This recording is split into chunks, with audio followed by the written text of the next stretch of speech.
नमस्ते सम्पूर्ण नेपाली दाजुभाइ तथा दिदीबहिनीहरुमा हार्दिक नमस्कार गर्दछु। पुनः अस्ति चैत्र 15 गतेको जुन जनविद्रोह घोषणा कार्यक्रम थियो, हामी जनविद्रोह घोषणा कार्यक्रम शान्ति तरिकाले गर्न जाँदै गर्दाखेरि त्यहाँ मलाई मार्ने ठूलो योजना रहेछ र राज्यले गरेको आतंक, बर्बर आतंक, जो लघुवित्त पीडित थिए, सहकारी पीडित थिए, बैंक पीडित थिए र विदेश जाने परिवारका पीडितहरू थिए, सबैको हालत कस्तो थियो नेपालमा राज संस्था गएर हिन्दू राज्य गएपछि नेपालीहरूको हालत के भयो, त्यही आवाजलाई हामीले उठाएर बुलन्द गर्दै हामीले अघि बढाइसकेपछि अब हामीले लडाई जित्छौं, नेपाली नागरिकले लडाई जित्छ, जनविद्रोह सफल हुन्छ भनेर चैत 15 गते बिहानैदेखि विभिन्न वेशभूषामा युवा संघका केही व्यक्तिहरू र पुलिस प्रशासनका केही व्यक्तिहरू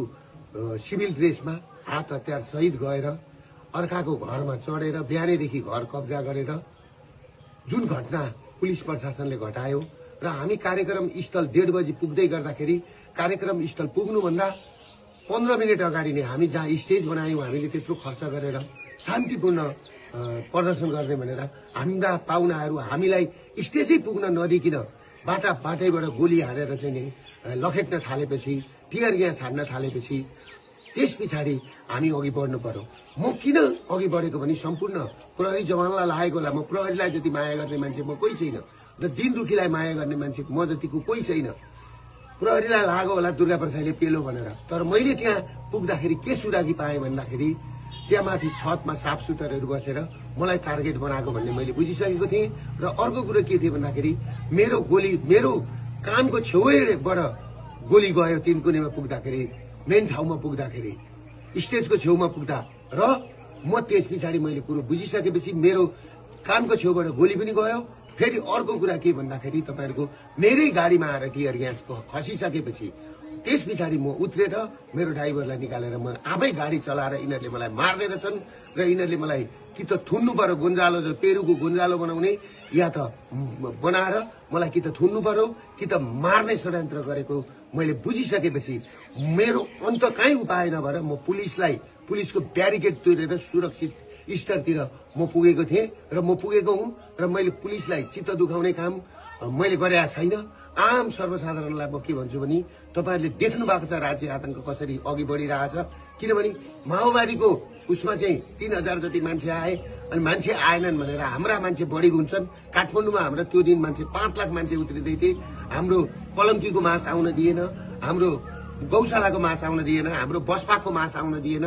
सबै जुलुसलाई बाटोमै रोकेर सुरुमै कार्यक्रम स्थल हामी पुग्नुभन्दा 15 मिनेट अगाडिदेखि नै रणभूमि जस्तो बनाएको थियो।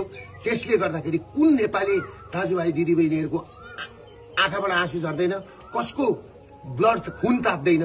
त्यसले गर्दाखेरि म आफू सुरक्षित हुन सुरक्षाकर्मीको घेरा तोडेर भित्र पसेको सुरक्षाकर्मीलाई म के भन्न चाहन्छु भने तपाईहरु प्रति मेरो कुनै लक्षित दुश्मनी होइन, तपाईहरु राज्यको संयन्त्र हो। तपाईहरुलाई पर्न गएको चोटमा म क्षमा चाहन्छु। तर एउटा कुरो के छ भन्दाखेरि दुर्गा प्रसाद तपाईहरुबाट टाढा छैन र केही साथीहरु, केही 12 भाइ मिडियाहरु मेरो पछाडि हात धोएर लागेका छन्। यिनीहरु भनेको क्रिस्चियनको पैसा खाएर, युएसआईडी को पैसा खाएर, युरोपियन युनियनको पैसा खाएर आज देश तहस नहस बनाएको छ र केही मारवाडी तस्करहरू र 12 भाइ मिडियाहरु जुन तरिकाले लागेका छन् सोशल मिडियामा बोल्ने बुद्धिजीवी दाजुभाइ दिदीबहिनीहरूलाई, सबै बुद्धिजीवी विज्ञ वर्गहरूलाई म के भन्छु भने यो नागरिक विद्रोहलाई सफल पार्न सबैजना सहयोग गरिदिनुहोस्। म भागेको छुइनँ, म भाग्दिन।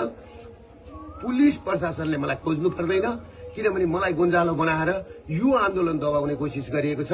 म सुरक्षित मात्रै बसेको, मलाई साफ भेटेको ठाउँमा गोली हान्नु भन्ने प्रधानमन्त्रीको आदेश छ भन्ने कुरो मैले सुनेपछि म सुरक्षित मात्रै बसेको, मलाई साफ भेटेको ठाउँमा गोली हान्नु भन्ने प्रधानमन्त्रीको आदेश छ भन्ने कुरो मैले सुनेपछि म सुरक्षित ठाउँमा बसेको छु।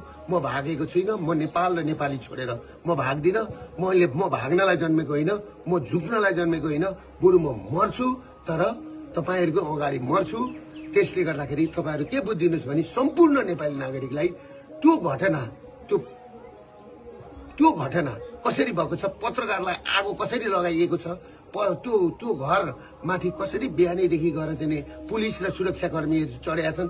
र अर्को कुरो के छ भने हाम्रो अभियानले म फिल्ड कमान्डर हुँदै हुँदाखेरि मेरो मुखबाट सुन्नुभयो तपाईहरुले चाहिँ नि सुनेको छ फलानोलाई आगो लगा, फलानो घर आगो लगा, गोली हान भनेर मैले त्यहाँ भनेको छु। बरु एयरपोर्ट कब्जा गरौँ, संसद भवन कब्जा गरौँ, मान्छेका घरमा आगो लगाउने तोडफोड गर्ने काम नगर साथीभाइ हो भनेर मैले भनेको छु। तर जुन घटना भएको छ त्यो घटनाप्रति म दुःख व्यक्त गर्दछु। र जुन मान्छेहरू जुन 5 जना मरेको खबर आएको छ, अहिले 1-2 जना मात्रै देखाएको छ। एकजना पत्रकार भाइप्रति हार्दिक श्रद्धाञ्जली व्यक्त गर्न चाहन्छु र अर्को हाम्रो महर्जन भाइप्रति हार्दिक श्रद्धाञ्जली व्यक्त गर्न चाहन्छु र अरु 5 जनाको पनि तुरुन्त यिनीहरूले चाहिँ सार्वजनिक गरून्। त्यो भन्दै म सम्पूर्ण नेपाली दाजुभाइबाट म टाढा छैन, म काठमाडौँमै छु। तपाईहरु पिर नगर्नुहोस्, म काठमाडौँमै कुनै एउटा मन्दिरमा बसेको छु, म सुरक्षित छु।